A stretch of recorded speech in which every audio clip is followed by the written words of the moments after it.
इस वीडियो में हम आयुर्वेद के बहुत ही महत्वपूर्ण विषय संधान हेतु सावधानियां के बारे में चर्चा करेंगे। इस विषय को अच्छे से जानने और समझने के लिए वीडियो को अंत तक जरूर देखिएगा। संधान हेतु सावधानियां के सबसे पहले पॉइंट में लिखा है, प्रक्षेप द्रव्यों का मोटा चूर्ण डालना चाहिए, क्योंकि बारीक चूर्ण डालने से गाद अधिक बनती है।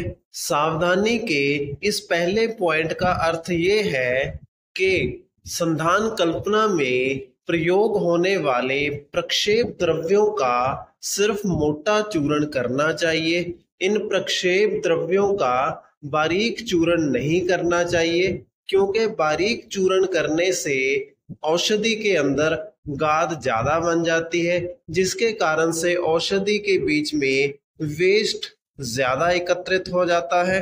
इसीलिए संधान कल्पना में प्रक्षेप द्रव्यों का मोटा चूर्ण करना चाहिए। इसके बाद संधान कल्पना की सावधानी के दूसरे पॉइंट में लिखा है, संधान हेतु डाला गया द्रव द्रव्य पात्र के 2/3 भाग तक ही होना चाहिए, ताकि किण्वीकरण अच्छी तरह हो सके। संधान कल्पना की सावधानी के दूसरे पॉइंट का अर्थ ये है कि पात्र की समृद्धता अगर 3 किलो है तो उसमें द्रव द्रव्य सिर्फ 2 किलो ही भरा जाना चाहिए और पात्र के अंदर लगभग 1 किलो के बराबर खाली स्थान रहना चाहिए। तो इस प्रकार पात्र की समृद्धता का 1/3 हिस्सा भाग खाली छोड़ा जाता है। संधान कल्पना में संधान प्रक्रिया के समय किण्वीकरण की प्रक्रिया चलती रहती है। इस किण्वीकरण की प्रक्रिया के कारण से पात्र के अंदर CO2 अर्थात कार्बन डाइऑक्साइड गैस बनती है। इसी किण्वीकरण की प्रक्रिया के दौरान पात्र के अंदर कार्बन डाइऑक्साइड गैस बनने के कारण पात्र के अंदर खाली जगह छोड़ी जाती है। इसीलिए यहाँ पर सावधानी के दूसरे पॉइंट में पात्र के अंदर द्रव द्रव्य को 2/3 हिस्सा तक ही डालने को कहा है। इसके बाद सावधानी के तीसरे पॉइंट में लिखा है, मधुर द्रव्य गुड़ आदि को एक साथ नहीं मिलाना चाहिए, इसके 2 भाग कर ले। प्रारंभ में आधा भाग डालें, शेष आधा भाग बाद में मिलाएं। तो सावधानी के इस तीसरे पॉइंट के अनुसार संधान कल्पना में प्रयोग होने वाले मधुर द्रव्य जैसे कि गुड़, शहद आदि को एक ही बार में एक साथ नहीं डालना चाहिए।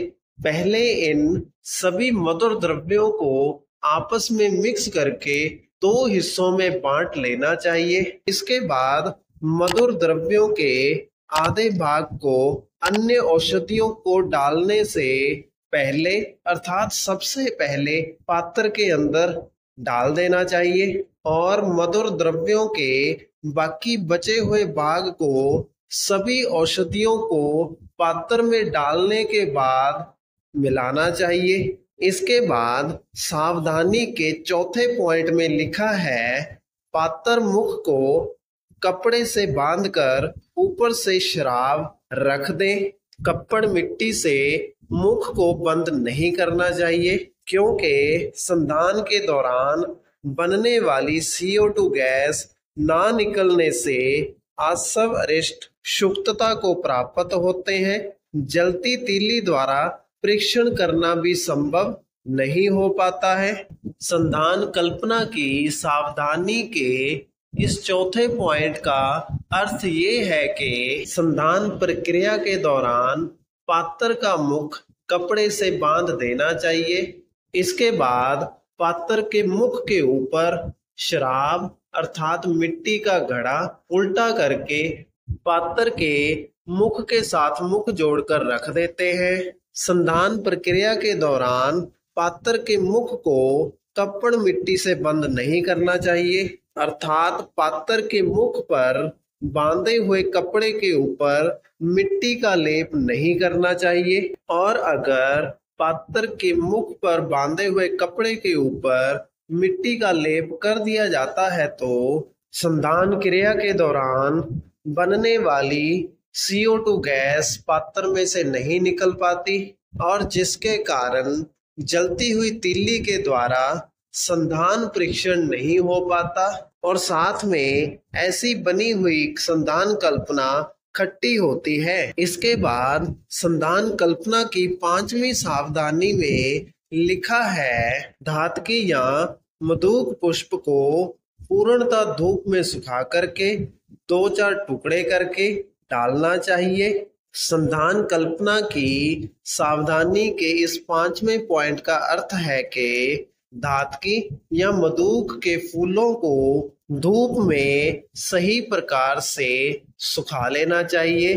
धूप में सुखाने के बाद इन फूलों को 2 से 4 की संख्या में टुकड़े करके अन्य औषधियों के साथ मिलाकर पात्र में डालना चाहिए।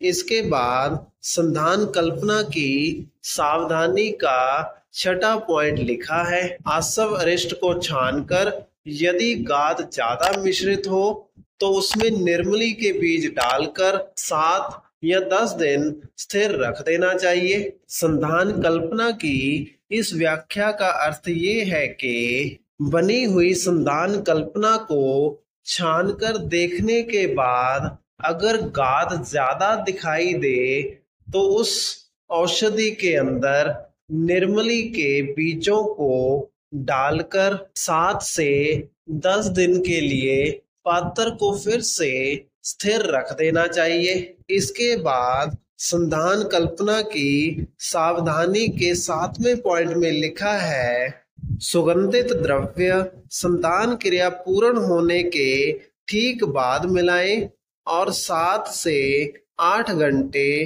पात्र का मुख बंद कर फिर छानना चाहिए। संधान कल्पना की सावधानी के इस पॉइंट का अर्थ ये है कि संधान कल्पना में सुगंध के लिए प्रयोग होने वाले सुगंधित द्रव्यों को संधान क्रिया सही प्रकार से पूर्ण होने के बाद ही पात्र के अंदर इनको मिलाना चाहिए। इन सुगंधित द्रव्यों को औषधि वाले पात्र के अंदर डालने के बाद इस पात्र को 7 से 8 घंटे के लिए मुख बंद करके फिर से स्थिर रख देना चाहिए और निश्चित समय के बाद औषधि को छान लेना चाहिए। इसके बाद संधान कल्पना की सावधानी का 8वां पॉइंट लिखा है, यद्यपि संधान की अवधि का शास्त्र में निर्देश किया गया है,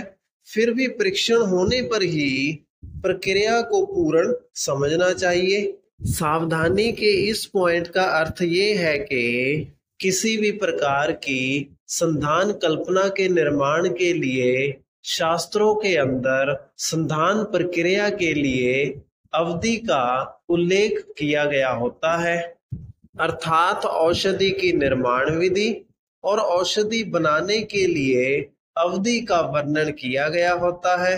फिर भी जलती हुई माचिस की तीली वाली संधान परीक्षण विधि पूर्ण होने के बाद ही संधान कल्पना को पूर्ण समझना चाहिए। इसके बाद संधान कल्पना की सावधानी का 9वां पॉइंट लिखा है, बोतल भरते समय पूरा नहीं भरना चाहिए, लगभग 1 इंच खाली रखना चाहिए, क्योंकि बोतल बंद करने के बाद भी संधान की क्रिया जारी रहती है, लेकिन बहुत धीरे। उस समय बनने वाली ऑक्सीजन गैस के लिए जगह होना आवश्यक है। संधान कल्पना की सावधानी के इस पॉइंट का अर्थ ये है कि संधान कल्पना पूर्ण होने के बाद जब औषधि बन जाती है तो इस औषधि को बोतल में भरते समय पूरा नहीं भरना चाहिए और लगभग 1 इंच जगह खाली रखनी चाहिए, क्योंकि संधान की प्रक्रिया बहुत ही धीमी गति से परीक्षण करने के बाद भी चलती रहती है, जिसके कारण से ऑक्सीजन गैस की उत्पत्ति होती रहती है। इसी ऑक्सीजन गैस के लिए बोतल के अंदर 1 इंच खाली जगह छोड़ी जाती है। इसके बाद संधान कल्पना की सावधानी का अंतिम पॉइंट लिखा है। आसव अरिष्ट में धातुओं की वारीतर भस्मों को उपयोग में लाना चाहिए। लोह भस्म का मिश्रण त्रिफला प्रधान कल्पों में किया जाता है। त्रिफला स्थित कषाय अम्ल लोह भस्म को शीघ्र घोलने में सहायता करता है। संधान कल्पना की इस सावधानी के पॉइंट का अर्थ ये है कि संधान कल्पना की प्रक्रिया में धातुओं की भस्मों का प्रयोग किया जाता है। इसमें धातुओं की वारीतर भस्मों को प्रयोग में लाते हैं। ऐसी भस्म जो जल के ऊपर तैरने योग्य हो उससे वारीतर भस्म कहा जाता है। इसके अलावा लोह भस्म का प्रयोग संधान कल्पना की त्रिफला प्रधान औषधियों में किया जाता है, क्योंकि त्रिफला में स्थित कषाय अम्ल लोह भस्म को जल्दी घोल देने में सहायता करता है। इस प्रकार बड़ी सावधानी से संधान कल्पना के अंदर भस्मों का प्रयोग किया जाता है। तो इसी के साथ हमारी आज की वीडियो का विषय यहीं पर समाप्त होता है। अगर आपको वीडियो अच्छा लगा तो वीडियो को लाइक करें और इसी प्रकार से आयुर्वेद से संबंधित वीडियोस प्राप्त करने के लिए हमारे चैनल को सब्सक्राइब करें।